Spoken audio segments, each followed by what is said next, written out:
Just quick, before I get started on this one, something that coincides to the previous video on subatomic or quantum mechanics, is that like, yeah, I keep saying like particles are not physical anything as well. They by the individuals who invented quantum mechanics, they all of them refer to them as statistical assemblies and some sort of abstract ideas put in action. I'm telling you, they are literal representations of realized potential that somehow interacts with our, once it gets to a particular scale, because everything is a variance when it comes to scales, interacts with our user interface or the underlying minutia of our interface to instantiate our interface. I'm sure, hopefully, at least some of you got that.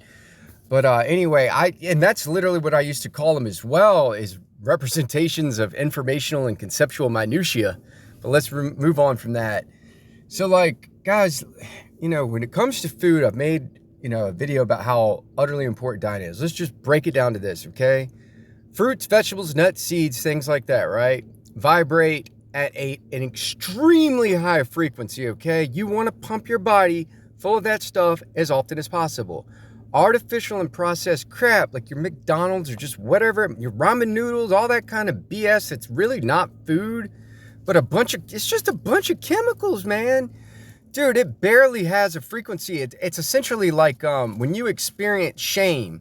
Like, yeah, that food puts out the same sort of vibratory energies and frequencies as like shame, guilt, regret, all that kind of just very low, toxic to one's spirit. Same thing, man.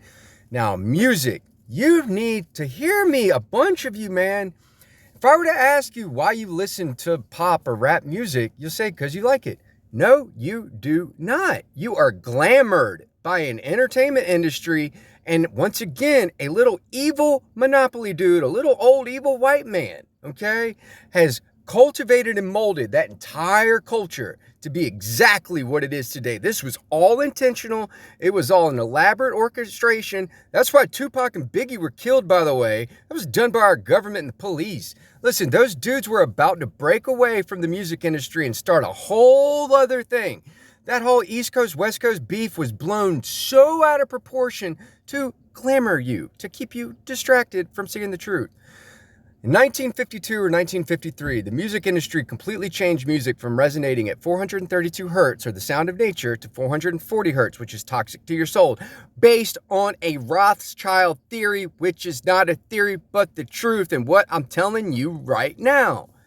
So stop listening to that crappy music. It's toxic to your spirit.